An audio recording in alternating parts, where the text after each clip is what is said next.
नमस्कार सर्वांना. श्री स्वामी समर्थ. भोसरीची यात्रा चालू होती 2-3 दिवसापासून, पण आम्हाला जायला जमत नव्हतं. म्हणलं आता चला उद्या शेवटचा दिवस आहे, म्हणलं आज तरी जाऊन येऊ. शेवटच्या दिवशी पण खूप गर्दी असते. भैरवनाथाचं मंदिर होतं खाली PMT चौकात भोसरीत. मग आधी दर्शन करून घेतलं मंदिरात जाऊन. मग येता येता मग प्रसाद पण घेतला आणि थोडीशी शॉपिंग करावं म्हणून तर गर्दी खूप होती. मग तेवढ्या बांगड्या तेवढ्या घेतल्या, तिथं गर्दी नव्हती म्हणून बांगड्या तेवढ्या घेऊन घरी आलो. घरी येता येताच पनीर पण घेऊन आले होते भाजीला. काय बनवायचं म्हणून भाजी पण नव्हतं घरी आणि दोघांची पण उपवास होत्या. दिवसभर उपवास होतो दोघं पण. म्हणलं चला पनीरची भाजीच बनवावं. मग येतात तर पनीर घेऊन आले. मग स्वयंपाक केला आणि आधी आरती, स्वयंपाक झाल्या आरती केली. आरती करताना आमच्या छोट्या साहेबांनाच आरती करायची असते, कशाची पण आरती करताना. म्हणलं मग त्याने आरती घेतली आणि आम्ही त्याच्यासोबत आरती करून घेतलो. मग आरती करून घेतल्यावर नैवेद्यासाठी ताट बनवलं.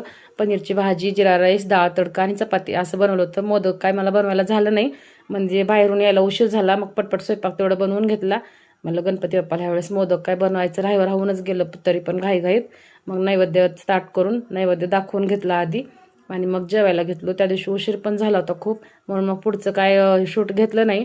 मग तोपर्यंतच मग नैवेद्य दाखवून झाल्यावर मग सगळेजण जेवायला बसलो. जेवण करून घेतलं आणि मग थोडंसं बाहेर राऊंड मारून आलो. व्हिडिओ आवडला असेल तर लाईक करा, सबस्क्राईब करा. श्री स्वामी समर्थ सर्वांना. भेटू उद्याच्या व्हिडिओमध्ये.